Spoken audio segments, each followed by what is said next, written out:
Are you not It's seeing going me? live. It's going live. I see you. I see you. We're live now. Ah, Hello, hello, hello. We are live. Let me make sure that we are live on my page and your this is page. crazy.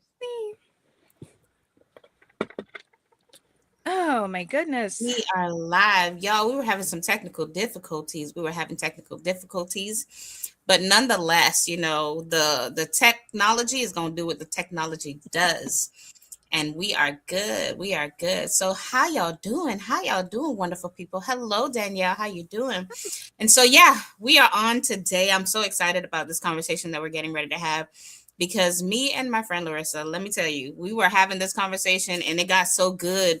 It got so good, and so we decided that we just couldn't keep it to ourselves. We wanted to be able to share it. And so for those of you who do not know me, I am Tammy. And this is Larissa, my co host. We are co hosting together. We're excited about this Huh, conversation, y'all. We're excited about the conversation. we And we see people logging in. And so we just going to be here and we're just going to share and talk about all the things. Should I be dating right now? Listen, this month is April. April is Child Abuse Awareness Month. And when you think about even the statistics of people who have been impacted by, child abuse and all the things, it is a lot. It is a lot. But what we also know to be true about that is that when people have been impacted by trauma, they are still living that out daily in relationships, non-relationships. They stay away from relationships. There are all kind of things that happen. And so we want to talk about all of it today. We want to talk about it all today. So hold on, y'all. Let me get my stream up. Let me get my stream up so I'm able to see your comments and things that you might have. So give me 1 second. Let me pull it up. Relationships, they stay away from relationships. And I see that there's a delay. So yeah, we're excited. We're excited to have. So, Larissa, how you doing? yes. How you Yes. doing? Hi Tams. Hey girl. Hey girl. Hey. So I'm having We out here technical today. difficulties over here. So we're just gonna work with it. Whatever.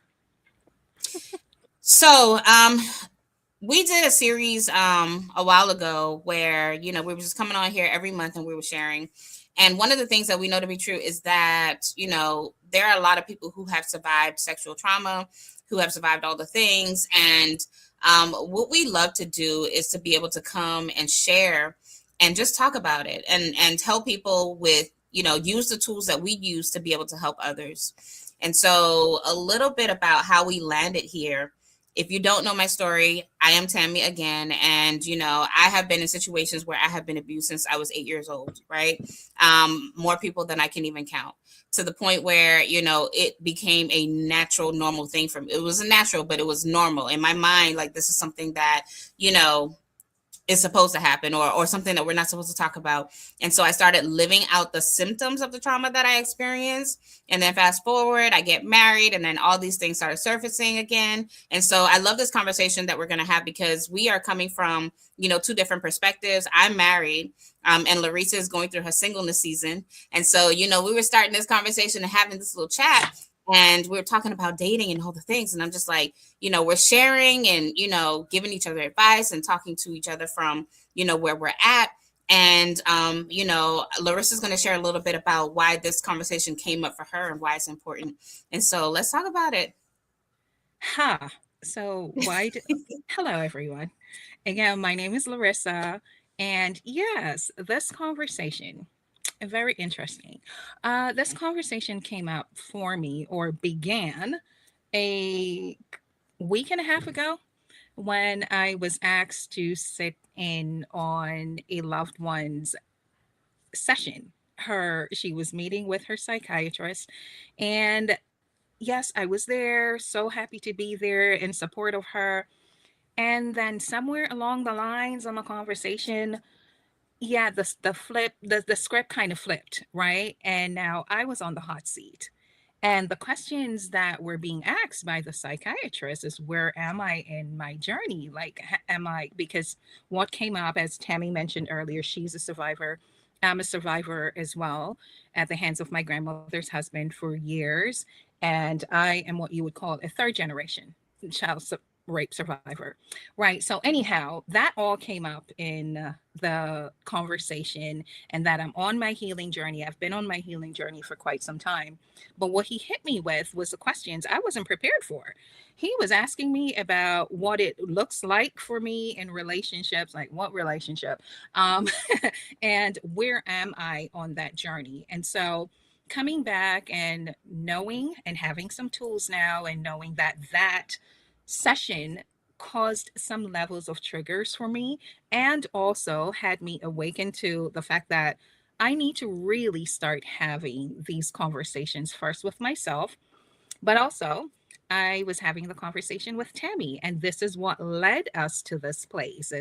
What does it look like for me in my single season, and what it looks like for her? How is she showing up in her marriage with all the traumas that we've experienced? So, yeah, that's what led us to here today.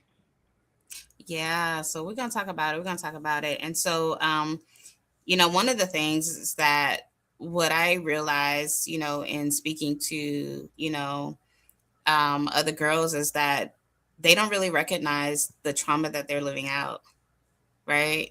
They don't Right. really recognize it. And sometimes, there comes a point where you're like, oh, I want to be in relationships, but I'm not sure if I'm ready to be in a relationship. Right. Or sometimes we run into relationships knowing that we're not ready to be in that specific relationship. And we start with, because we're in a relationship and we're in a space where we are not prepared, right? We begin to accept things in relationship.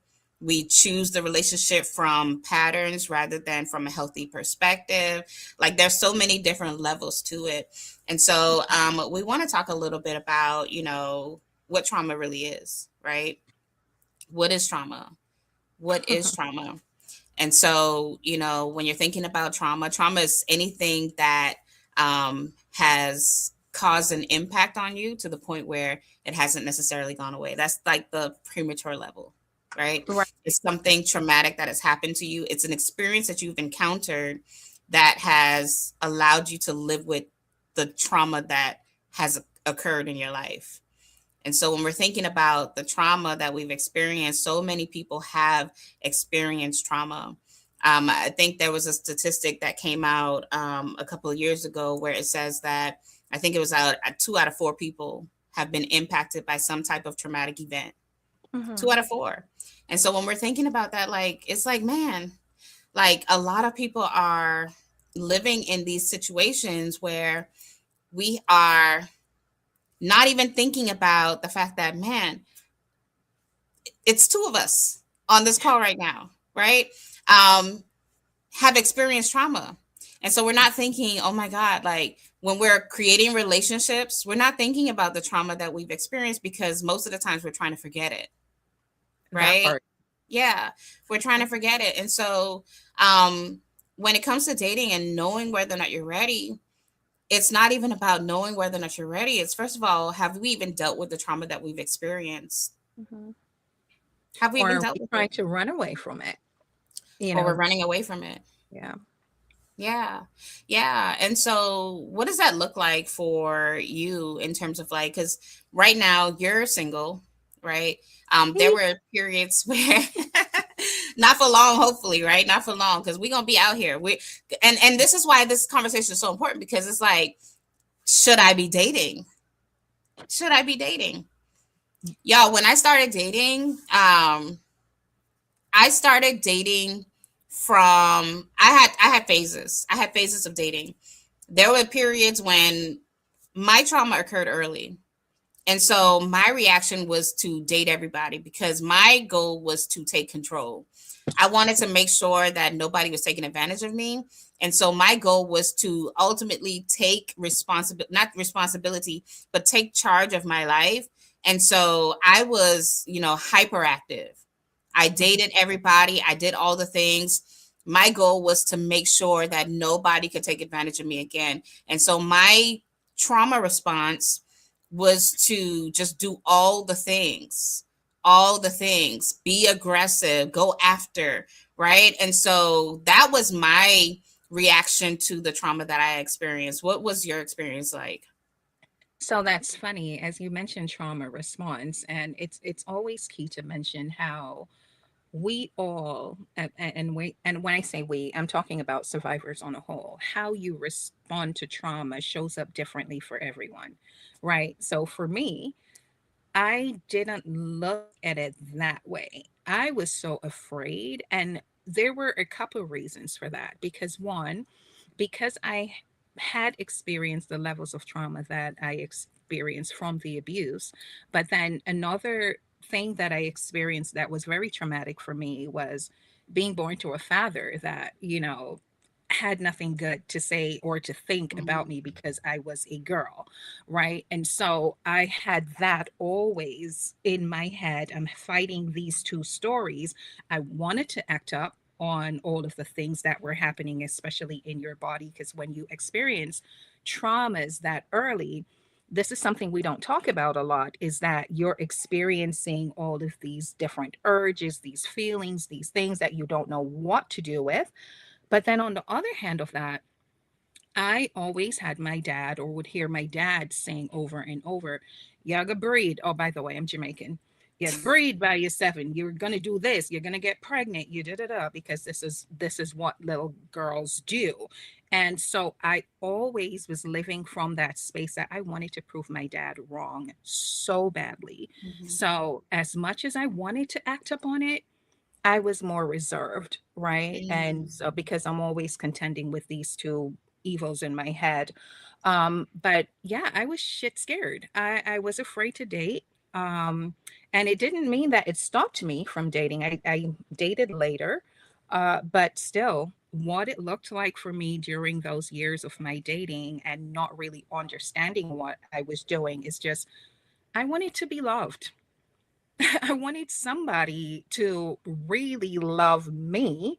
And so for that purpose, I wasn't vetting people. You don't know how to do all of that. Someone just said, "You're pretty, you're so beautiful." And I'm like, okay, all right, let's see where this goes. Yeah. And before I know it, I ended up in trauma bonds. And what that simply means is that I'm dating people that have either similar traumas or some sort of trauma that they haven't dealt with either. And so the familiarity of that, we're bonding on a story. Oh, you went through a horrible time. Me too, bruh. Now I love Mhm. you. All of Yeah. that nonsense, but it's how we were showing up, how I was showing up until, yeah, it wasn't working anymore. Yeah. It Yeah, wasn't. I completely identify with the trauma bonds because a part of that is me just in my reactions.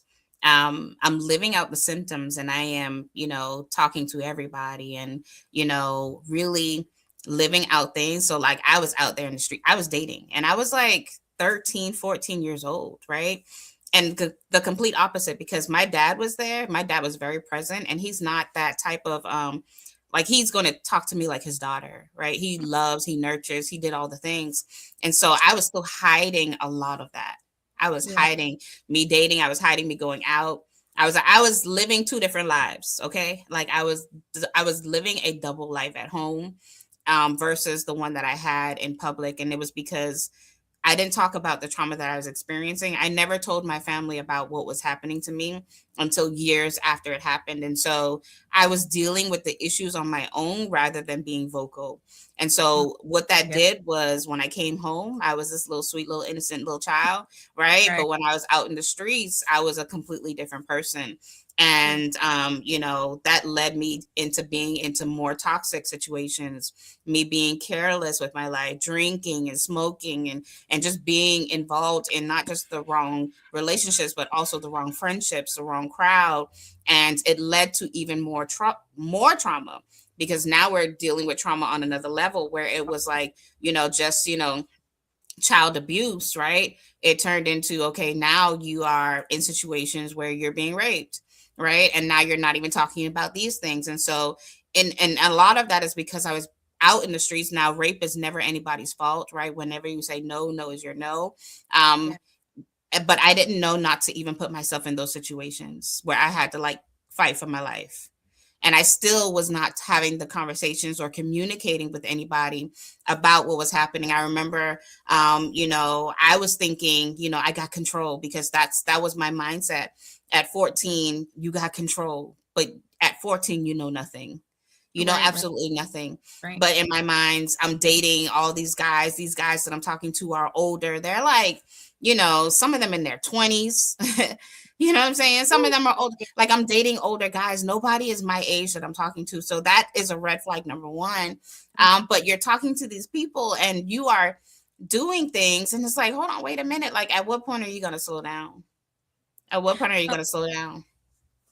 You know? that is kind of where it differed for me because during those ages for me, I was still at my grandmother's house where the only freedom I had was going to school, coming back home, going out to the stores that she sent me to, all of those things. I was still under that level of, I'm being watched over. I'm not going anywhere. I wasn't allowed to go to parties, none of that stuff. So I was always home.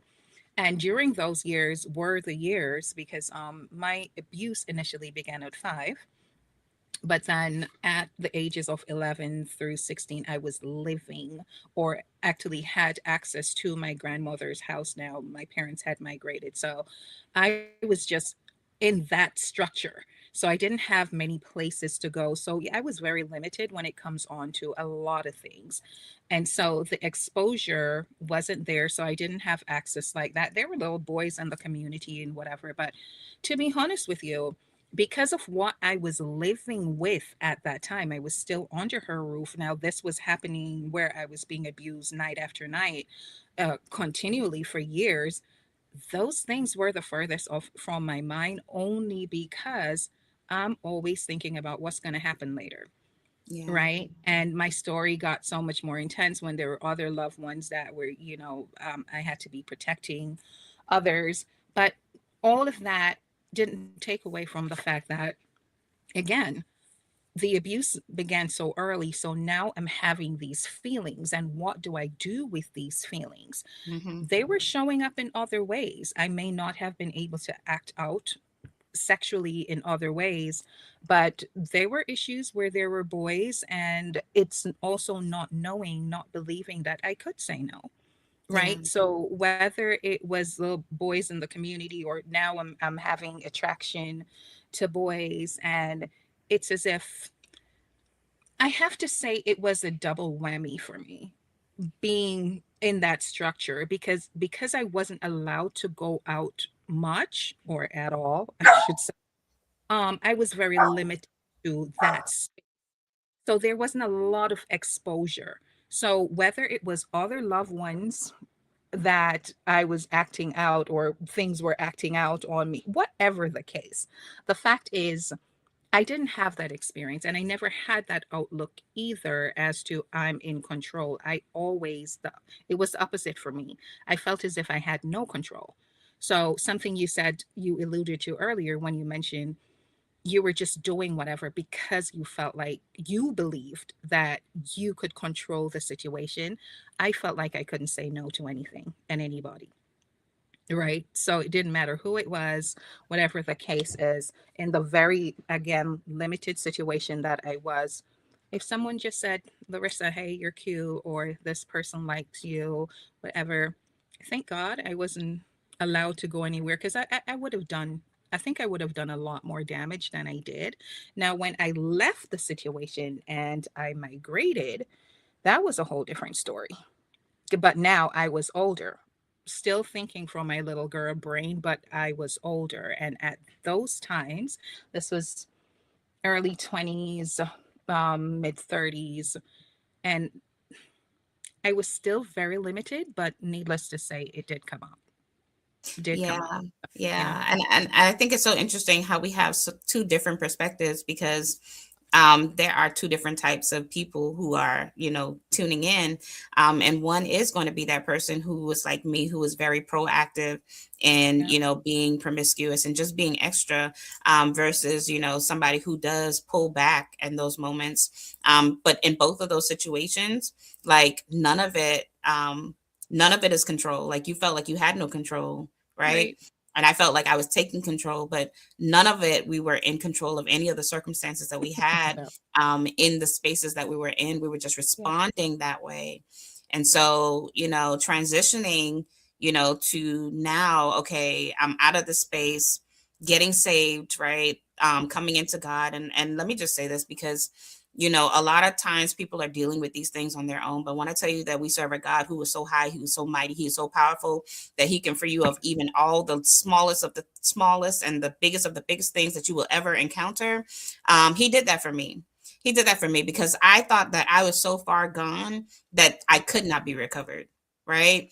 I thought that I was so far gone in my experiences that there was no hope for me. But even Mhm. in that, God rescued me. And so now, because I have come into this realization that, okay, God, I want to know you, I'm understanding that through you there is healing, and I'm now going through this process. Um, it's like within the process of the healing, right? Yeah. It's like, how do I know that I'm even ready to even start going out there again and putting myself out there again? You know, like Hmm. now that I'm going through this, how do I even know? And I I had to first acknowledge the trauma that I was experiencing, and then walk through it. Right. So like that's the first, like when I'm thinking, should I be dating right now? Like, have we even acknowledged the trauma that we've experienced? Because the most uncomfortable thing that I had to do was sit down and realize of the damage that I caused because of the symptoms that I was living through. That's why, like, when I hear people talking about, when you get into a relationship and they're like, what's your body count and all these things, right? It's such a disrespectful question, especially if it's coming from somebody who was saved. Because first of all, the person who has a body count for a reason. Yeah. Yeah. Like, we Yeah. don't just wake up one day and be like, I'm just going to try to be out here just having sex with as many people as I possibly can. You know what I mean? And so when you even ask that question, you're not even taking into consideration that, hold on, wait a minute, this person might need a little bit more tending to because they might have experienced some things that was not natural. Hmm. You know what I That's mean? that's never the first thought. It's always you're met with a judgment, right? And it's funny because as you were talking earlier about the different ways it showed up for us, this is the beauty of doing this work and being on your journey, and the spaces that I have been exposed to and the opportunities I've had. I never in my wildest dream thought that someone else would be responding or acting out in that way. I knew very much about promiscuity, right? But it wasn't until I went into a workshop a few years ago. I was one of the facilitators there, and I met with in the group that I was facilitating. There was this much older woman in the group, and she started talking.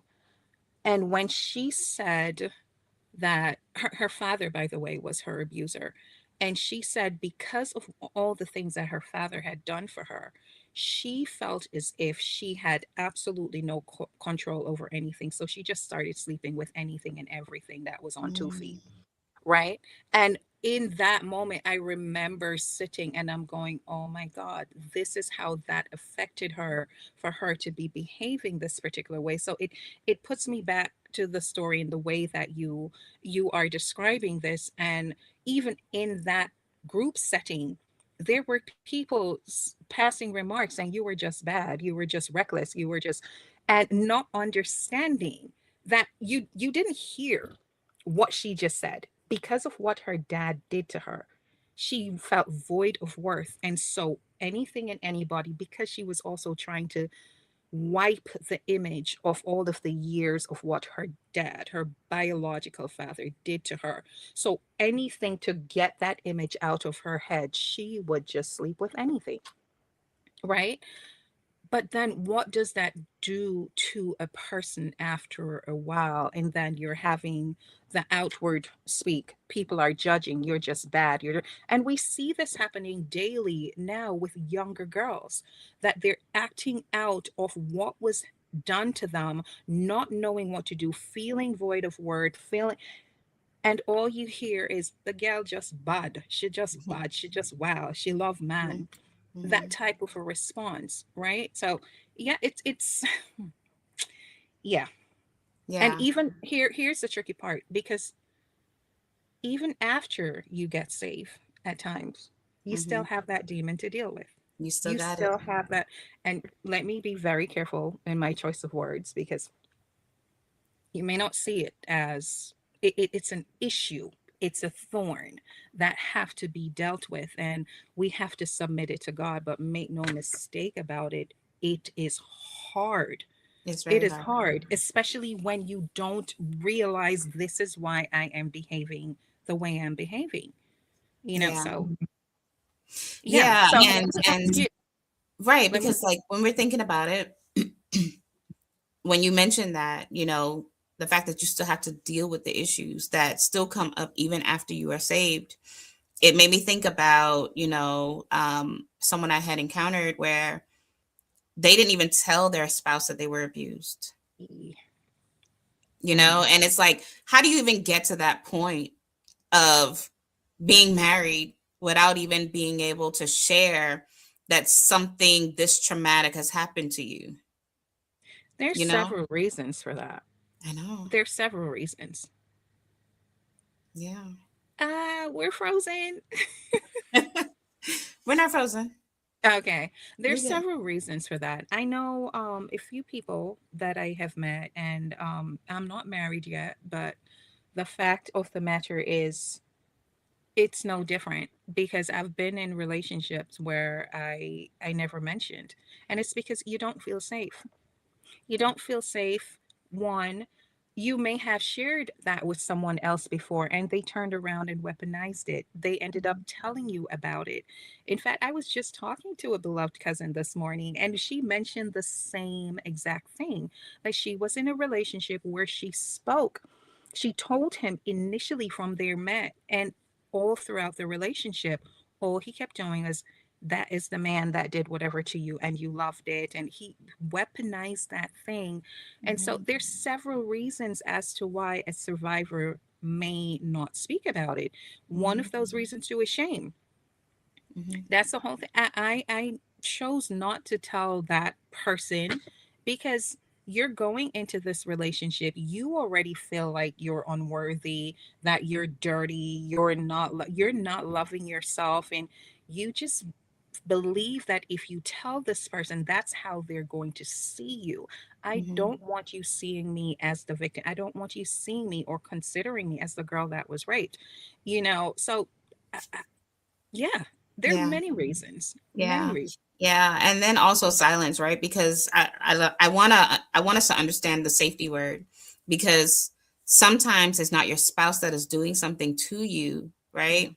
It's not your spouse doing anything to you to make you feel unsafe. Sometimes that safetiness comes from just from the experience of what it was that you experienced, and Yeah. because of what you had in the past, you carry that into the future, and so you have created the wall to say, okay, my spouse is not safe, even though he might be. You just haven't trusted yourself enough to be able to share it, and so that comes up sometimes. um and which goes to another thing, like, if you are not able to talk about the trauma that you've I experienced, was you should not be dating. You should not be dating. And that is so true. And let me preface this by saying, we're not here to judge anybody's dating relationship, where they are right now, how you've operated in the past. We're just honestly having some truthful conversations around, if you are with someone or even single and thinking about dating, but you can't even, the thought about having to share that with someone makes you cringe. You're not there yet.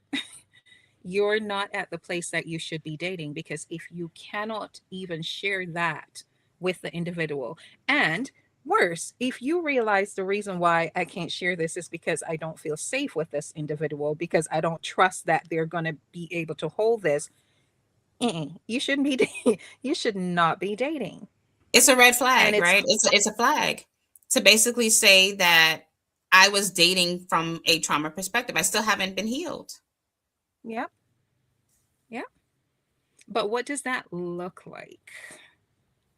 The healing part of it. And what does it look like when you're already in the relationship and realize that you have not healed? That part. How do you begin that process? That part. You begin by sitting with yourself. I think so many people are afraid to sit with themselves because then they actually realize that if I sit with myself and sit with the trauma that I've experienced, it's gonna bring things up that's gonna make me uncomfortable. Child, listen, this healing journey is not for the faint of heart. It really isn't. And I have to say, I completely understand why a lot of people try to avoid it. Because Hmm. when you have to sit, and then all of these memories and these things that we spend a great chunk of our life trying to avoid, however we try to avoid them, whether by busying ourselves, whatever the case, when you have to sit and you have these memories now flooding, or you're even forcing yourself to go back, it's very hard. It's uncomfortable. It hurts. You start questioning your worth, all of these things. But unfortunately, until we get to that space that we can do that, there cannot be any true healing that's Yeah, happening, because suppression, silence, hiding, evading it, it's not healing. It's an indicator that it's still there. It's very much active. So hiding from it is not the way to go. yeah, However, what does it look like when you have to sit in those moments and the hurts start coming up? yeah, This is where we have to talk about, if you're not doing, for example, you're not in therapy, you're not, because everybody's not going to have access to that, and a lot of people won't even want to do therapy, but you have to sit with it. What does it look like? Are we writing about it? Are we talking to somebody about it? Are you just staying still, feeling it, crying, getting it out some way, somehow? What does hmm, it, let me ask you, Tammy, what would you suggest? Not just I'm sorry, I got distracted by a message. um what does it look like when you're already in a relationship and now you're realizing that your past is very much present, and I have to start processing this? it looks like triggers, right? You're constantly being triggered. I think one of the things for me that showed up is after I got married, I didn't realize that I was going to be triggered by so many different things. Mm, mm. And it if we don't realize, right? Because we're not taking the time, one of the things that I realized is when I was going through my healing process or my journey of dealing with the things that I dealt with, Yeah. my way of responding to that was, okay, now, God, I'm here. I want to learn how to be closer to you and all the things. And I want a healing. But for me, that looked like shutting everything down. Ye- Yeah, right. So anytime, because my past was so active, anytime I had a sexual thought, anytime I had an urge, anytime I had anything at all, my response was shut it down. I'm a rebuke you thought. You know what I mean? I am rebuking every thought that came into my brain. Just shut it all down. And what I did okay. not realize what I was doing was I was shutting down my entire body from the biggest part of me. And so I was training my body how to respond when I got married. And so when I got married, and now I'm saying, okay, now I'm open for all of the sexual experiences. I'm open for all of this. And now I don't even know how to do that because I spent so much time Ye- shutting down my sexuality because I didn't want to be triggered. I just wanted to live a good holy life, to, giving it all to God and everything that came with that. I didn't realize that shutting down myself meant shutting down my body oh, and now asking my body to just wake up in right. marriage. It don't work No. like that, y'all. It don't work like that. And so the work that I should have been doing was understanding my body. Now that my body has been violated by so many different people, as well as I have positioned myself to, experience all the things, um, instead of shutting it down, I should have been trying to understand it and understand the body that God gave me and how it functions, and learning how to train my body to be able to still experience the pleasure that it desired, but just in healthy ways. And I think a lot of times we don't think to do that. We think just shut down everything, but when we get into relationships, we're still shut. There's still a part of us Yep. that is shut down Hmm. because we want to maintain that holiness. We want to maintain it. And so we have to be able to sit with ourselves and understand, okay, let me understand some things about my body.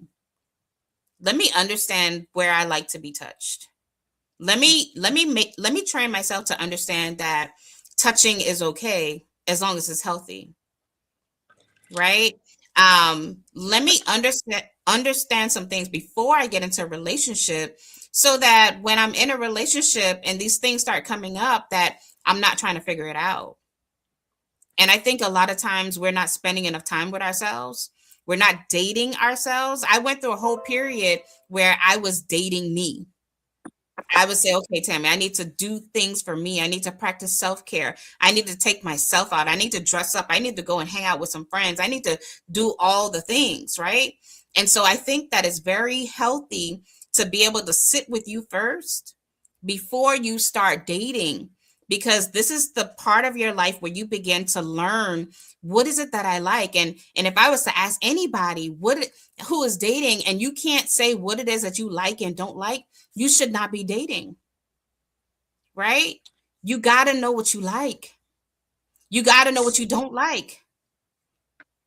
So I there's two questions that I have for the person that, whether they're a believer or they're not a believer, they're a survivor and they're struggling with the intense feeling of urges and want to connect. And just like you said, you chose, you shut everything down, you rebuked the feeling.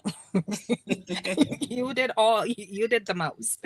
Okay, for those that are not there, and even if, as I said, even if they're a believer, but they've been trying to rebuke it, they've been trying to they've been taking cold showers and none of it is working, right? They're still having these feelings and they're acting up on them and having condemnation about it, feeling all of the feels around that. How do you begin to encourage someone that they haven't been able to get to that place where they can process that, to know that, hey, I have to fight this? They're not there, they're weak to the flesh. What are your suggestions, or what is your opinion around that? How do you even begin to get to that place? And my second question, you're married. Now you started having these experiences before, you said you didn't realize you needed to date yourself and to do all of that. Now you're married and it's showing up. For the married woman that may be seeing this, you're there, you didn't do all of these things and it's posing a problem currently. How do you begin to process that? Yeah, yeah, and these are so good. These questions are so good, because this is the thing. Like, when you go into this healing journey, I think a lot of times the reason why we shut it down is because we come from purity culture, where it says you're not supposed to talk about these things, you're not supposed to experience it, and so we already came in with the mindset of what I'm feeling is not good. And so, the Bible says that, we perish because we lack knowledge, right? And so when we are not there, but we're having these urges, it's really sitting where is it that I want to be, Mm. right? Because even if you're not there, there's a level of healing that you are still sitting with within yourself that you want to have access to. And so that looks like beginning to do the work of accessing the healing that is necessary. And so you can begin that by just writing, right? Hmm. Asking yourself the questions, where am I in this moment? And what is it that I need? Because having desire is not a bad thing. That It's part. just your body's way of letting you know that it works. Right? That We are part. supposed to have desires. That is what draws us to other people. And so understanding desire means to understand that this is something that God has designed you for. He's designed us in a way where we are able to experience pleasure, we're able to access pleasure and all the things. And when you are single and you're struggling, where's your community, right? I had a person who I could call and be like, listen, I need to talk. I'm Hmm. feeling this right now. Help me walk through this. We're not sitting with our feelings long enough to even begin to That think part. about what it is that our body needs. Not We every time are reactive. right, we're We're reactive. yeah, yeah. Sometimes we just sit. Sitting with ourselves allows us the opportunity to be able to process what does it what does my body need, and what is it that I need to do to be able to respond to it in a healthy way. So if I can interject, that's literally what I was waiting and hoping that you would say, because it's going to look very different for me as a single woman versus what it looks like for you, right? Because it's getting to the place that even if you were always the person that reacted, I am feeling this, this is what I need in this moment, even without giving it a thought, you're just acting up on, again, its urges by every every stretch of the definition. I feel this, immediately I have to respond to it. It's doing now the hard work of sitting down and acknowledging, okay, I am feeling, yeah, there's some Mhm. stuff happening. Yeah. Right? I'm feeling this way. I feel like I want to be touched. I feel like I need somebody's husband. Lord Jesus, forgive me. Somebody's son, not somebody's husband. Somebody's son. I feel like I need to be in the presence of somebody's son. But if you do know, it's that level of acknowledgement.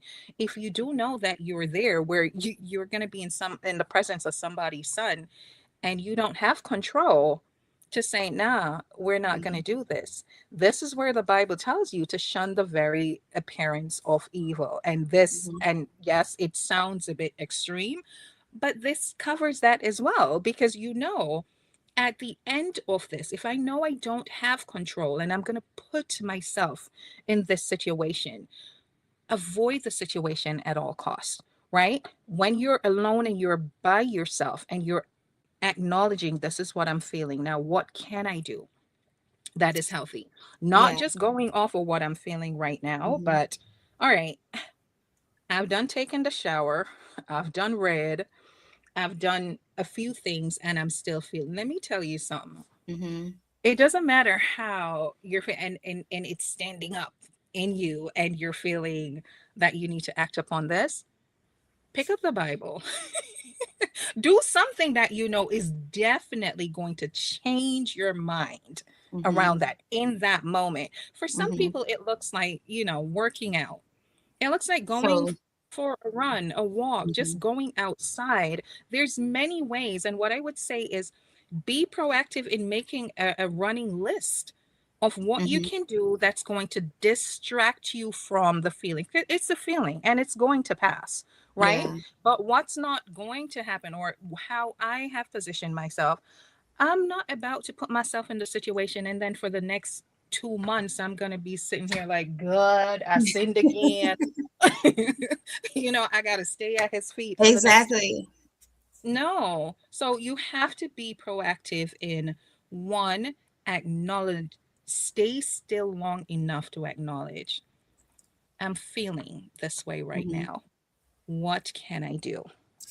I love this conversation because you know I think it's really one of those. I have this exercise that I tell my clients to do, where it's called mirroring, right? Mm-hmm. Where you would literally go in front of a mirror, like a full body mirror. And the exercise is to get you to sit with yourself, right? Mm-hmm.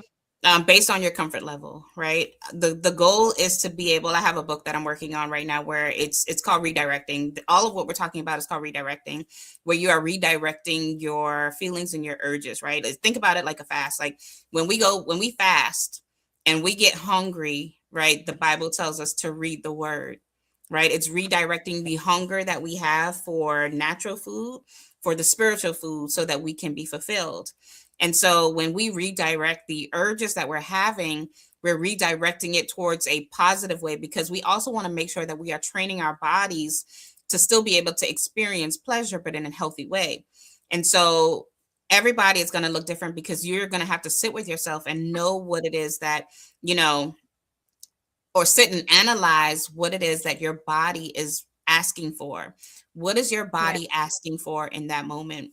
And, for example, you might have an urge that comes up at 3 o'clock in the morning, because, why not? Mm-hmm. Like, that's when the body gonna be bodying, right? You in that bed by yourself, and you want somebody, you want companionship.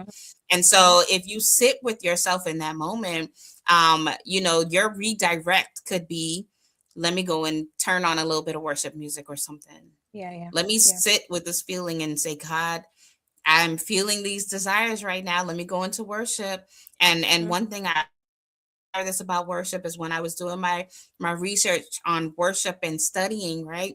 I learned that, the same hormones that are released when you are intimate with your spouse also releases when you are in worship. And so there's a level of fulfillment that you can receive just because you go into worship. And I think Yeah. that that's so beautiful, because it shows you that God is intentional about your body. And so, like, when you're having desires and urges and you're sitting with yourself and you're saying, man, I am lonely right now, right? It's important to analyze, what can I give my body to redirect it so that it can experience something that is still positive. So for me, I had that friend that I could call, right? And Mm-hmm. I'm talking from experience, y'all, because I was celibate for 10 years. I did 10 years of celibacy. And I know what those urges feel like, and how you feel like when you're having them, it feels like warfare, but it's not. Like, you literally have to train your body. Well, let me go for a walk. Let me go work out. Let me go put in the endorphins and go working out. Some of y'all could lose a lot of weight with the urges that y'all have if y'all go work out. You know what I'm Mm-hmm. saying? Sometimes you just need to move your body. Sometimes, it is your body just wants to be fed. A lot of times when you eat chocolate, eat things like chocolate, that helps. That it For helps those to of eat you that chocolate. know that chocolate does something else to you, don't eat it. Yeah. But We have to. actually, chocolate has a way of fulfilling you as well, right? It does. Ice cream, things like that. Like, there are things that I just need to go and get some ice cream. Right, I right. just need to hang up. Sometimes sitting with learning about yourself, all we're doing is using your body senses to be able to redirect the urges that you have. And so just pick one. Pick one, pick two, pick Yeah, three, right? Because the more senses that you engage in, the more you are training your body that I can still receive pleasure, even though, right? I'm not giving into this, because we're not going to give into temptation. We're right, going to right. give into God and his design, because our bodies are designed to receive pleasure, right? And just say for those that may be listening and watching this, uh even if you're not a believer, the same thing applies. Hmm. It's really sitting down and doing the work of figuring out, what do I do when these impulses just happen? And as we know about impulses, urges, whatever you want to call it, they come out of nowhere sometimes. Hmm. And oftentimes, as she said, it's like 2, 3 o'clock in the morning when you are alone. It's finding out the healthy ways that you can deal with all of this. Mm-hmm. and make a list, literally, or at least have them somewhere, because you're doing the work and you're making the list. Now you're being intentional. So Mm-hmm. at 2, 3 o'clock, especially when that person is calling, you know, for a fact, one, I'm not answering anybody's phone calls. Two, what am I going to do? Somebody done already called you, woke you up. What can you do in those moments? One, if you know that those conversations going to lead to something, don't answer the phone, right? Matter of But fact, do an extra layer of protection and block the person, because why are they still able there to you call go. you? There you go. Well, ain't Right? nobody calling me at 2 o'clock at this point, but for those of Well, you, during my period of celibacy, the right, calls were right. coming. No, girl, see, that's the Put thing. do not answer as the name. I like that. That's one name I don't have in my phone yet. I need to add that. But anyhow, I asked you the question about what does that look like for you now as a married woman. But there was something else I wanted to ask, but we'll come back to it. But yeah, So, I think because I had shut down so much of me when I got married, like, and let me be clear, because there were times when I dated myself in my singleness, but I shut off the sexual part, right? And so for me, I was still dating myself. I was doing all the things that I thought was healthy. I was still doing the self-care, all the stuff. But when I got married, now I'm having to give that person access to me. And so, there's this exercise that the first exercise is mirroring, where you're sitting with yourself, you're learning your body, non-touch, right? So this is what I share with my singles, even marriages. Mirroring, sitting with yourself and understanding your body and really analyzing what kind of feelings are coming up. But that there's another layer to, this exercise, where it's called mapping. And mapping is, now that I am learning my body and I'm exploring my body, what is coming up for me when I am touching my body? And so mapping helps you to analyze areas where you might be triggered. It's not going to give you everything all at once, right? It's going to be a process that takes time. It's going to take months for you to be able to get here. And even when you're married, some things might still come up. But having that self-awareness of, okay, I touched myself here and this brought up a feeling, and being able to sit with that. So when I got married, I didn't do these exercises, right? Because I wasn't aware. I didn't have the language, hence, right? And so, when you are engaging with your spouse and all of a sudden you're triggered and you don't know why, and now yeah. you can't even be consoled, and you're like, hold on, wait, I thought we were having something that was beautiful. Why are you crying right now? It just changes the Ooh, tone completely, yep. right? Now your spouse got to be like, well, what did I do? And it was Yeah. nothing that they did, because they're doing all they can to please you, but now you're like, hold on, wait a minute. Like, Mm-hmm. I thought we was enjoying ourselves.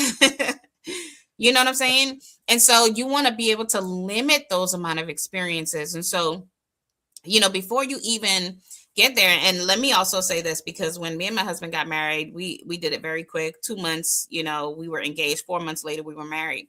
And You were so quick with it. 6 months, okay, we were Yeah. like, bam, bam, bam, let's go. Okay. But I did not sit with myself to be able to understand, okay, what could even possibly trigger me, because I had blocked it out. That's one. So because I blocked it out, I did not think about even what could even show up. And we should have, like, I don't want to say that we should not have been dating, right? Because in my perspective, I was healed, right? Because I was in church, I was doing church, I was praying, I was doing this, I was the church rat, I was tending, I was doing all the things, right? But I still did not do that work. I still did not do that work until after Oh, but marriage. And after marriage, that's when I had to start doing reverse, like reverse, right? I had to go into reverse mode and start from the root for this particular area of my life. I had to start saying, okay, God, help me to understand sexuality, but help me to understand it from the perspective of you.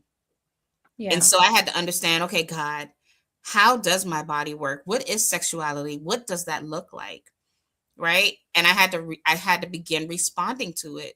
So my healing came through my process of learning and understanding and going to get my certification and learning all these things to be able to even have the tools to be able to help people who might still be struggling, which is, where my books came out. But I did not do the sexual work prior to, because I had did everything after. So I have a So, question.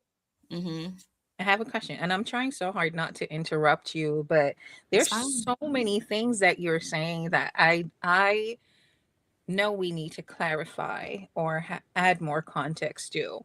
One of those things, when you were talking about the mirroring exercise and sitting with your body and looking at your body, exploring your body, could we elaborate on that a little bit more? Because so we're hearing this, and especially words like touch myself, you know exactly you know exactly where the Mhm, mind is going to go, right? mhm, And mhm.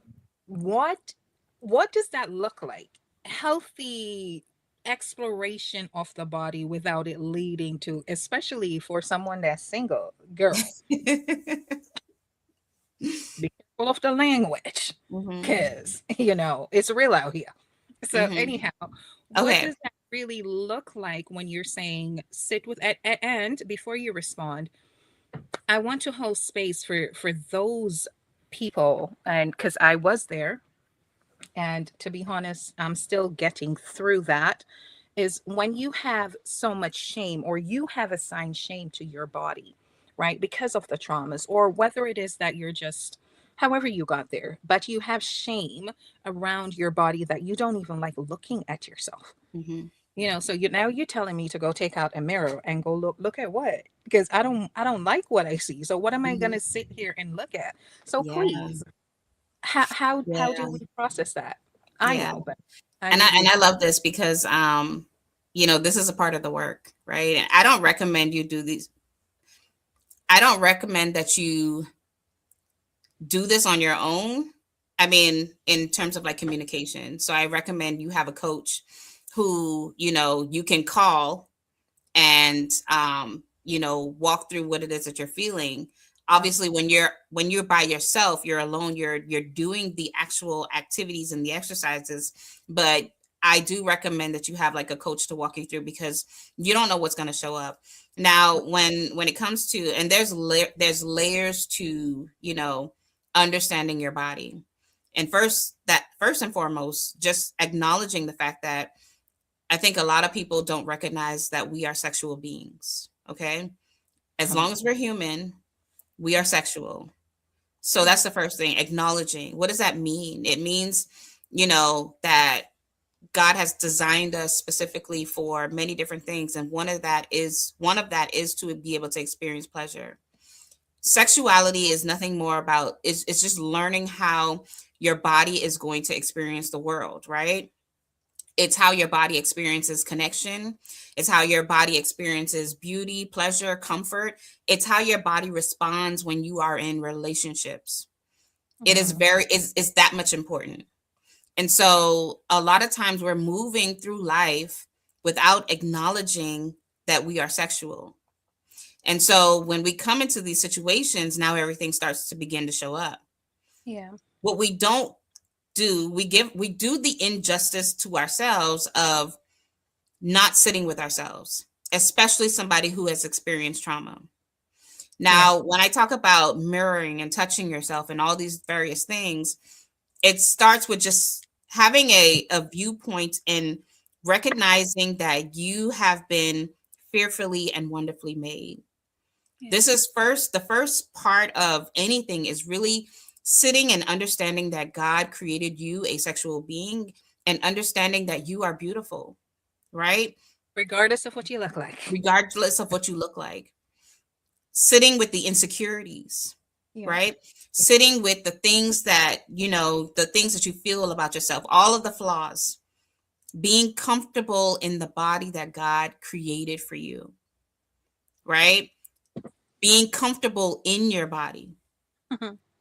And I think that, when it comes to mirroring, it's not a one day, let me go look in the mirror, let me look at myself and just, Before you even begin to map your body, you have to understand your body. And so mirroring is basically sitting with your body. You're doing it in a private space. You're journaling in the process, and you're finding out as you look at yourself, right? You can do this with clothes, without clothes. I recommend that you start with clothes. And as you begin to be comfortable, begin removing layers of clothing and really looking at yourself. I think many people, I don't have a statistic out there, but I can imagine that many people do not look at themselves in the mirror. Mm-mm. Right? They're not analyzing. They can't tell their vulva in a lineup if it was given. Oh, girl, you went there You know, then. you Oh, went there, but you really have to be able to understand your body. And so that means exploring your body visually and finding out what is it that comes up for me? yeah, yeah. What is it that I don't like? Right? What comes up for me when I am sitting with my body here? Am I being convicted? What am I feeling right now? Are you feeling What am I shame? trying to filter out? Right? Yeah. Are Yep. these negative thoughts that I'm having? Are these positive thoughts that I'm having? And filtering out what is coming up for me right now. And then once you do that, start analyzing those thoughts. Start training your body to settle in what it is that you're feeling. And then begin to retrain your brain to understand that your body is beautiful, right? Mm, Like, talk about what you're feeling. Do I feel shame? mm, Am I uncomfortable? Do I feel disconnected? Do I feel worthy? And then replacing that with the word, like, if I feel shame, then replace it with something like, I am not condemned, right? Because there's no condemnation for those who are in Christ. If I'm feeling the shame, replacing I am unworthy with I am chosen, I am worthy. Like, reprogramming your brain to understand that everything that you have within yourself is something that is a gift from God. mhm. So that's the And first even part. I think a part of that to throw in there as well is when you're sitting with and you're mapping your body.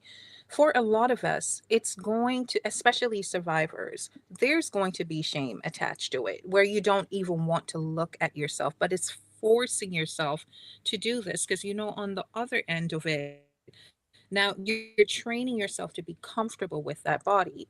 So, for example, this is not something I would have done at all, period, years ago. Looking at my body, no, because I know exactly a lot of things that's going to come up, scars that I have on my body, all of these things. But it's also learning that this is something you're going to be doing intentionally to get comfortable with your body. And even if there's scars and things there that you're not necessarily happy with, it's now reframing that, right? Mhm. I have a scar on my body that this is one of the very reasons why I would have never done this exercise mapping, because I got that scar because of a surgical procedure I had to have done years ago, that was as a product of my abuse. And so my removing my clothing and looking at my body, knowing darn well I'm going to see the scar, that's going to be a trigger for me. Now I have reframed that in the sense that, okay, I have this scar. I know why I have the scar. I no longer have shame around this scar, right? My stretch marks, my fupa, as they go, whatever you want to call it, I bore two beautiful boys from that. That's why I have stretch marks. So it's literally going in, and you really have to get technical with these things and name them. And that's one of the biggest things that we don't do. We avoid it at all costs to Mhm. acknowledge, which is just naming, saying out loud, this is this, Mhm. right? So I am saying whatever it is that your body looks like. I don't have the biggest butt, but I got a butt. And I like how it shapes, right? Do something, create a different, that's the whole point. Create a whole other narrative from the narrative you've been telling yourself. All of those things, the negative things that you would tell yourself, somehow develop Exactly. that. If you need help, reach out to others. How do I reframe I hate my body, or I hate my legs, I hate my thighs, I hate my Mhm. gut, whatever it is. Find a different way to say it. My stomach may be looking like this now. It doesn't have to look like this always. Mhm. Right. So it's what I'm trying to do is to make this as simple as possible. So again, we can remove the shame from Mhm. it. There are rhyme and reasons as to why we have been in this space. We've been operating in this space. There's things on our bodies. We hate to see our bodies, all of these varying things. But there's a way of turning that around. And this is a part of what healing looks like. And this is a part of the healing process.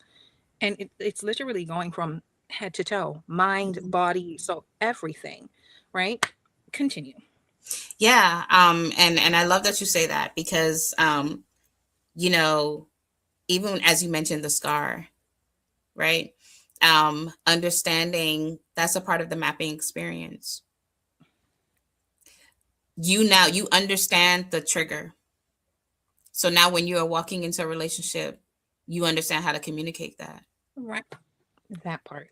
right? And so I think that, these exercises are important because it helps you to understand because you have to be able to articulate, And it gives right? you language to Exactly. It just gives you simply the say language. to your significant other, hey, um, I have issues around this part of my body Mhm. because, right? Mhm. So now this person, considering, because we're doing what we said before, where you're doing the healing process before you get into the relationship, right? So Mhm. now you chose somebody that's safe, that can Mhm. sit with you and hear you when you say, I don't like this part of my body, or Mhm. this particular scar means this, right? So Right. please ever look at it or don't touch it, or whatever Exactly. the case, unless he or she has the ability to, help you to even have a Exactly. different thought. It's that Exactly. scar to make you feel comfortable It's the with it. scar, right? I, And it's having the ability to even be um comfortable enough because, like the example that we gave before, she didn't share anything even being married, right? When you are dating, it's important to talk about these things because when you're mapping and learning yourself and all the things, these things are coming up for you before you get into a relationship, right? So now you have the level of awareness that is yeah. necessary when you are in a relationship. That's why, should I be dating now? Not if you don't know yourself, Yeah. right? And I know learning ourselves is a continuous process, but you should be able to communicate some things because now that I know myself, I can create boundaries, Mm. right? So when I'm dating, If I you could have explain in layman's term when what I'm that is. dating, I now know that um, right here, if you touch me here, this gets me excited. So we're not Teehee. gonna do no touching over here. I was watching I was watching this the reel, we be in deep in the reels. And it was with someone who was talking about, when you're dating, you should be able to take a shower with somebody. Y'all should be able to take a shower together when you're dating and not be able to have sex. You know what I mean? I don't recommend that. I'm not that brave. Because the Mm-mm. level of self-control that it would take to be able to do that, why would you even, I did right? not get there yet. I'm not saying go to the extreme, Mm-mm. but understanding that if I was to take a shower with somebody, I can stop myself from being able to engage without the temptation of being able to come together. You know what I I'm not. mean? Mm-mm. I don't I would recommend not it for at anybody. at Anyway. all, Mm-mm. at all. But the key is that if you are aware of the level of self-control that you have, Mm-hmm. right? You know where your boundaries lie because it's going to be different for everybody. There are Right. there are some people who can't kiss at all because they understand that if I am kissing, I am going to want sex. I'm going to sin. I'm going to fall. But there are some people who can kiss and it'll be just fine because they have that strength to be able to do so. So like And- even if like you got to be able to know your boundaries before you Right. date. Right. You got to be able to know if you cannot talk about boundaries, if you cannot commit to your boundaries, then Yeah. you shouldn't be dating. So I'm happy that you mentioned that, and that is so strong. Knowing your boundaries and knowing where you are able to say no, or if you know this is going to lead to something else. So for example, I know that I have self-control around certain people where I have a few male friends that I can lay in the bed with them, slept in the bed with them, and nothing ever happened, right? But then I do know that I have a few other male friends that not, mm-mm, not even if we're not even going to be in the same space, right? And this is not because I don't have self control.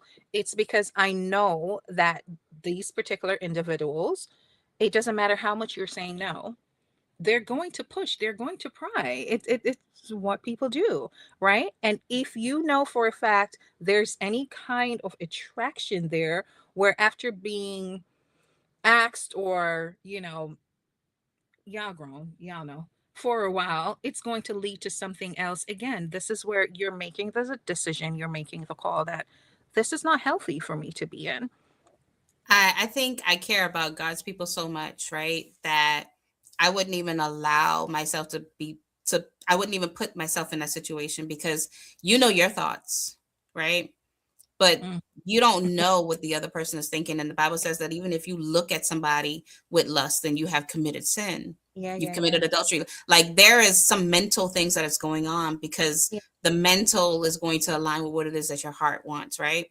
Your heart's desire. These are the things where you might create the boundaries for yourself, but you can't Mhm. control what somebody else is thinking. And so like even with the example that I just gave when it comes to the person who said taking a shower with someone, you might feel in your mind that you have self-control to be able to put the boundary to do that, and you might, you Yep. if you could do that without thinking about sex and it going somewhere, kudos to you, right? But what about the other person? Why would Right. you even put them in the position to be able to sin against God like that, right?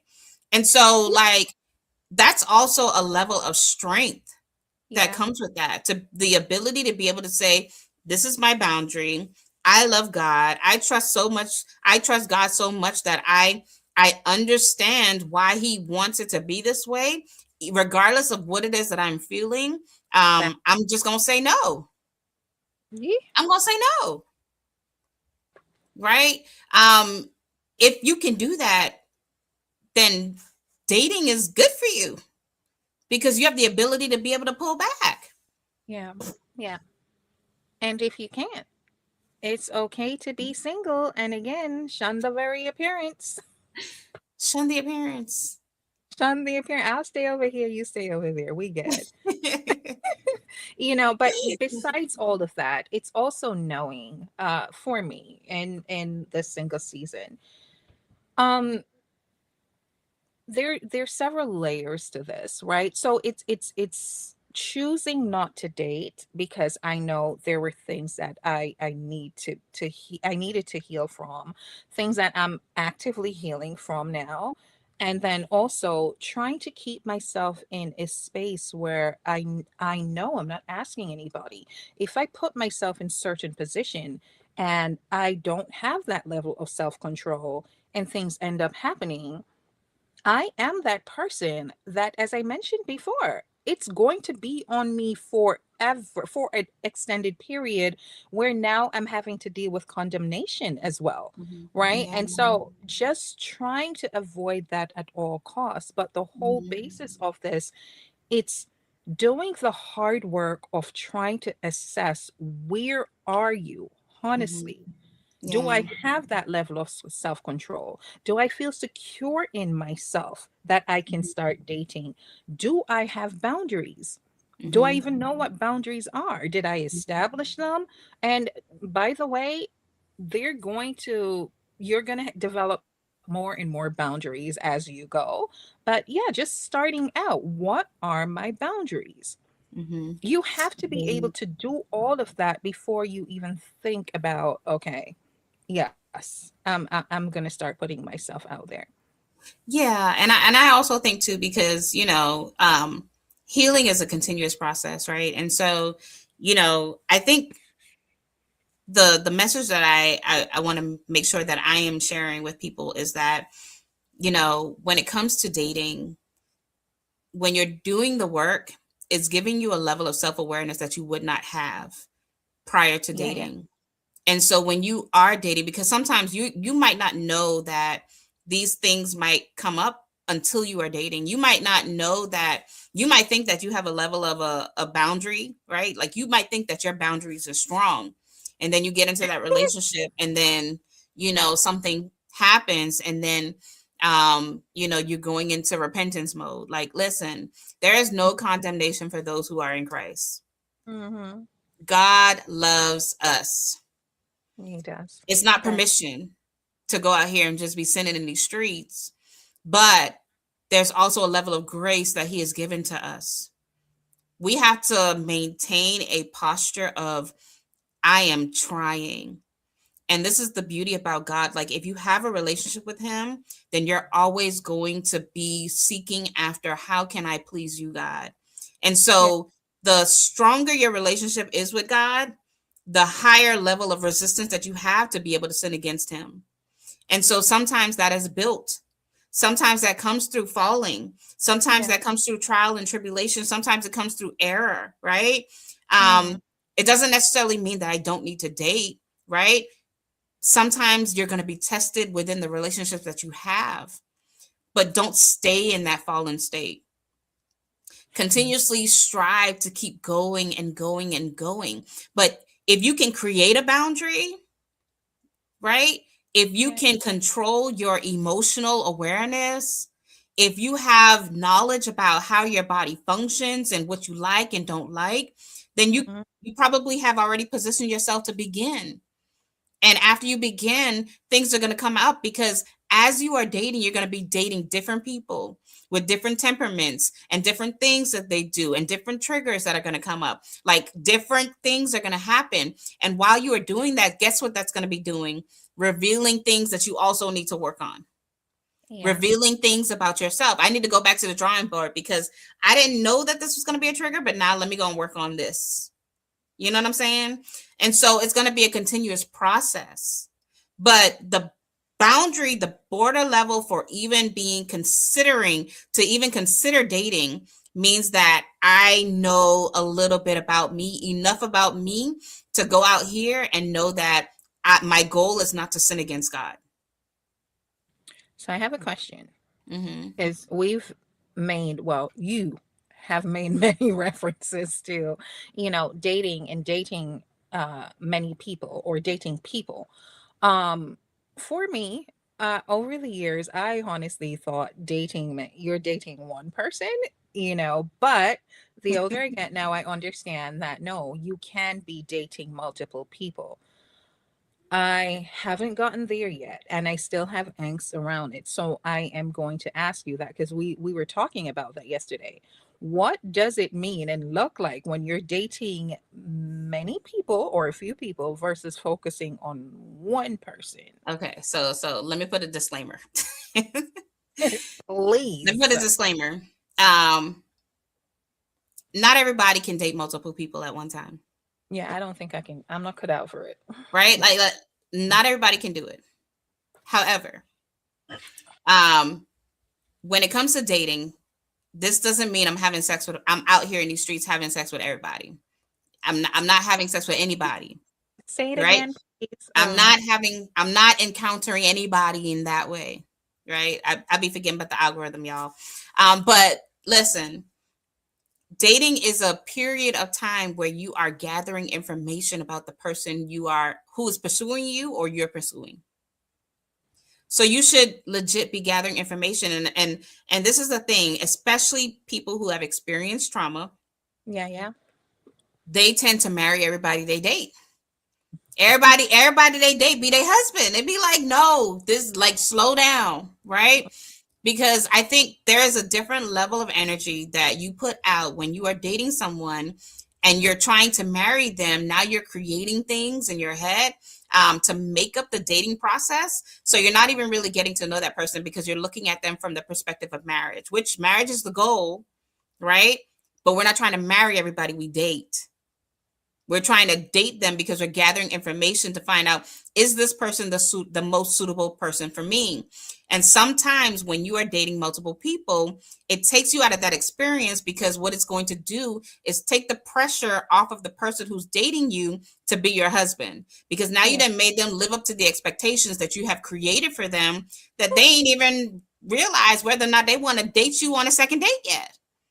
Yeah. You know Yeah. what I'm saying? So now you have, I think dating multiple people is important because it takes your brain away from trying to marry this person that you're dating. Date many, do research, find out things about them. You already have an idea of what it is that you like, what you don't like. So while you're in that process and you're gathering information, I don't like this. I don't like this. I know this one ain't for me. I know that one ain't for me. Okay, this one seems here a little bit interesting. Let's have a little bit more conversation, right? And as you build that relationship, you'll begin to see what it is you like. You'll Yeah. see, okay, let me experience this a little bit more. Let me go in a little bit further with this one. You'll start weaning them out. Mm, mm. So, but that's speaking to the person that is dating with the intention, because you said marrying people off, even when you're marrying this person off in your head while you're dating. What about the people like myself that were dating but had no intention of marrying? Then why are we dating? I am just coming I am just Right? coming into that because Mhm. because and this is where, having that connection and that relationship with God and really shifting your mindset comes into play. Because putting myself out there, I had no intention of getting married ever. It's not something I ever saw myself seeing, because I was looking at marriage through a trauma lens, right? Mhm. And yes, I have dated, and that was my intent, to date forever without, no, I did not want to get married. Mhm. Now, you do have people that is still there. Thankfully, God's shifting my mindset. It's coming. It's coming. It's coming, girl. It's It's coming. coming. It's It's coming. coming. I'm gonna be honest, right? We talk about honesty and transparency all the time. But the truth is that you just said it. What is the point of you dating if you don't intend on being married? There are those of us that really, Yeah. we weren't thinking about that. So how do Let we me tell get you. to that part? Let me tell you. Um, Go. this is why it's so important to have a relationship with God, right? Because we're thinking about Mm-hmm. the bigger picture of marriage and what marriage actually is. And so, if at the end of the day, right, when we are longing and we're desiring and we are doing these things, it's because of marriage. We don't have the. Let me say this: when I was dating in my dating phase, right, there were many of those phases where I didn't. Marriage was not even a thing. It was not even a thing Mm, because I didn't have a relationship with God. mm. I just wanted to get my itch. I needed to get the Get itch, the it right? check. I needed the itch scratched. It needed to be scratched. And so I wasn't thinking from a perspective of marriage, because why would I want to experience something when I know so many people have violated me? Why would I just openly walk into this and be like, no, I'm going to go marry it? That don't make no sense, Or I don't right? believe it works. Or I don't believe it works, because I'm not at a level of where I can even trust God with the experience. But when you are dating from a healed perspective, the goal is Mm-hmm. always going to be marriage, because you understand his design, right? Yeah. Why am I just Sorry. dating somebody that I'm just going to be wanting to have sex with all the time and I can't even engage? Because and if for me to date somebody means that I am working towards not just marriage, but building a life, which requires intimacy. It requires all the things. It requires us to be the representation of who God said we are, to be the replica of Him on this earth. Why would I um, not date to marry, to even insult God in that way? Right? Now I'm just playing in God's face. I'm playing with Him. I'm telling Him I don't trust Him, right? I don't trust His design. I don't trust him to be dating. And so, like, if I am dating, my goal should be married. That's why there are some people who have the gift of singleness. I have an aunt who's out there. I love my aunt, right? She's been single for as long as I can remember, and she is completely happy with that life. Everybody ain't got that like that. No, we ain't, Like no. I was a marry or burn, okay? I She was needed to be married raised for because that. I love to have sex. And so I needed to be in a relationship with somebody. You understand what I'm Come on, saying? relationship and Come intimacy. on, come through, husband. Clock Okay? it. Come through, husband. And now I'm able to do that, but not also that. We are able to build this beautiful life. We're able to do all the things where we can experience God together, raise Yeah. children in God together, right? Now, be the example of God together. So if we are dating and the goal is not to be married, then what are we doing? We're not saved. We don't have Mm, relationship with God enough to be able to do that. That means we need to go work on ourselves. That means we ain't ready, because if your mindset is I don't want to get married, that means what I'm really hearing is I have so much trauma within me that I don't even trust myself. I'm scared. I'm afraid to date. I'm afraid to be hurt. It's saying so much more than that, yeah. right? Because when you are dating, if you are dating, the goal should always be married. Otherwise, why are we dating? So let me ask you this, because everything that you just said, that was me in a previous season, right? Mm-hmm. I didn't care for any of it, right? And again, because I never saw one that worked, I just didn't think this was. In fact, the other day while I was in Jamaica at my uncle's funeral, we had one of the gatherings, right? And I was standing there and I was counting the girl. We have about 4 minutes to get off of this thing. So let me keep this quick. I'm in that space and I counted over, I counted 15 female family members, myself not included. And of the 15, I would have made 16 that were there, only two were married. Mm-hmm. And it did something for me in that moment because I'm going, oh my God. While I understood some of the dynamics as to why so many of the women were single and are single in my family, some of it is just it's just choices, right? We got hurt, we didn't know how to handle whatever the hurts and pains that came with it. So it's easier just to be single. Mm-hmm. And I've been there, but with the help of God and now understanding that there is a grand design as to why God sanctions marriages.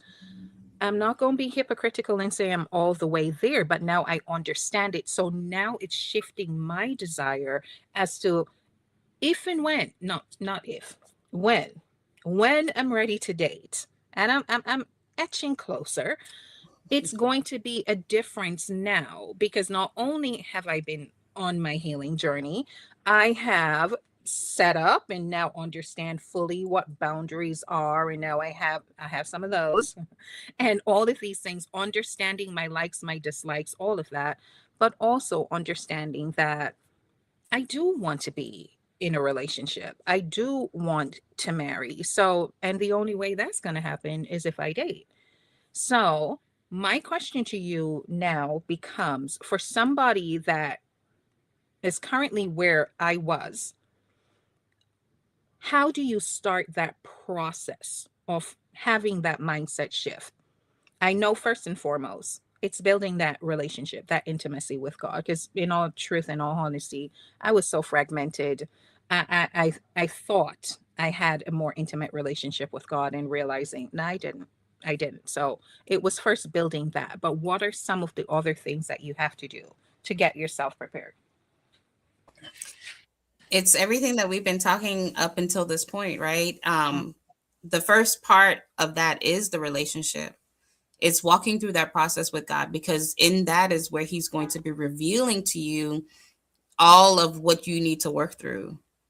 We can't skip the relationship part, because the relationship part is where the revelation comes.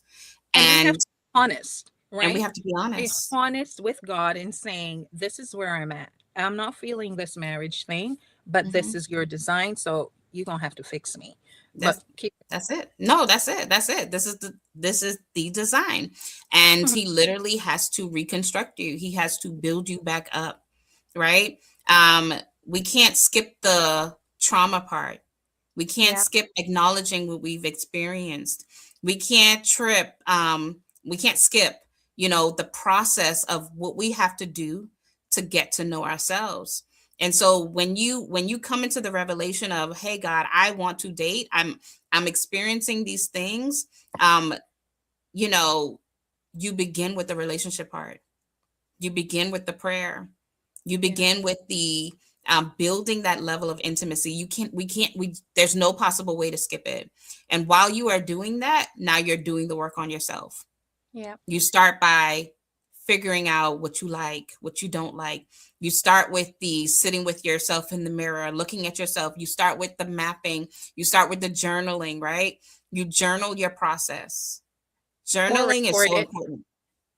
I think that Or we underestimate the power of journaling mm-hmm. our thoughts, or however that looks like for you. We Yeah. underestimate the importance of being able to analyze what's going on in our brain about what it is that we're experiencing. And I know sometimes we're uncomfortable with that. But when I tell you, my past is so colorful and it's so big and it's so Mm-hmm. wide, and I had Yeah. to sit with these things, even the most uncomfortable parts of me. But the exchange was I got to give it to God, Yeah. right? That's the exchange. Is you can't skip the bad things that happened, right? You have to be able to acknowledge them. You have to be able to talk about them. You have to be able to work through them. Sometimes it means I need a coach. Sometimes it means I need therapy. Sometimes it means I need community. Sometimes it means I need an accountability partner, right? You have to figure out what it is that you need, but the first step is to get into that word. And be That's open when you get in that word and God starts showing you some stuff about yourself. You have to be open to receive it because let me tell you, He will show you, girl, you have attachment issues. hmm It comes out. It's not just the work that you're doing in therapy, but in all honesty, I continue to say it's God and therapy that has hmm helped me tremendously on this journey because God does start to bring things up and through the Holy Spirit, through showing you things. And it's being, as I said, open, it's being ready to make that pivot and to address those things. What are attachment issues? We don't have time to go over that I was about to now, say we're gonna have to but talk about we're that another week. yeah, we'll do it in a different episode, but that's a huge thing for a lot of us, especially trauma survivors, right? Mhm, But my point is, I didn't even know what that was until mhm, I was in the Word and going through, and in my spirit, I heard, girl, you have attachment issues. So mhm. that's something I had to We're work gonna through. talk about that next week. We're gonna talk With, about attachment styles. eh, We're gonna talk about attachment. oh, so you mean we coming back? Oh, we coming back. We coming back, y'all. I know this conversation was so long, but it was so good. It was so good. And thank you guys for hanging in there and tuning in. I'm sure that you liked it because I liked it, right? Like I'm gonna just put that. I It enjoyed was it. so good. I enjoyed It was so good. But we're gonna wrap it up because we have been on here longer than the expected time. We're supposed to only be on here for an hour. Tammy. We did say an hour, okay? We've gone over. Oh, Lord. We we love you guys. we Thank love you you. We for love joining. you. And So we're gonna cut off right here, but just ultimately know, because I don't want to just end it like that. Like we do have to okay, close out, but ultimately know that when it comes to dating and whether or not you should be dating, we mm, gave a lot of tools. We gave a lot of insight as to something that you can use today to even start the conversation with yourself. But just know that if you trust God, you give it to God, He's gonna walk you through it. He's definitely going to walk you through it. You are not in this world by yourself. He has built us for community. He's built us for, to be able mm, to have people who are surrounding us, to be able to walk us through the things that we are experiencing. And so just understand that, you know, This process is not going to happen overnight. Healing does not happen overnight. The journey of what is ahead is going to be a journey. It's just going to be that. And Yeah. so take your time in getting to know yourself and learning God. There is no rush. Like, what you rushing for? Like, take your time, pace yourself to be able to do the things so that you know that when you are ready, that you're doing it from a healthy perspective, because you don't want to get into a relationship and then realize, like, man, this is not the person that I needed to be with. But if And that you're goes both ways, because right, we have to go in being real, not mhm, going in as a representation of what we would like to be, but we're mhm, not. So all of exactly. that is a process. Don't be fake. Exactly. Exactly. That's where we 1000%. have the issues. I love that you said that, because that is also true. You can get into a relationship and you're not even your full self. And so that person who's dating you is not even getting you because you haven't done the time to realize yourself. And so you see why we needed that little 2 minutes. We needed that little 2 minutes. But y'all, do the work. The ultimate goal of this conversation is to do the work. The work is hard, but it's necessary. It's necessary. Be who God says that you are. Know who He has called you to be. Yeah. Yeah. Amen. But Yeah. yeah, we're gonna end right here because we gotta go. We gotta go, y'all. We've been on here long. We're gonna be here again next week, Saturday at 12, for a repeat, and we're gonna talk about these attachment styles because it's important. We need to It, understand that. it really is. All right. And I'm Larissa, you got happy that anything? we're ending on that. That wasn't a part of what we were gonna do, but Well, it's needed. we flown with the Spirit. Wherever God go, we go. So there you have it. Guys, love you. Love you guys. Thank you for tuning in. We're gonna see you next week.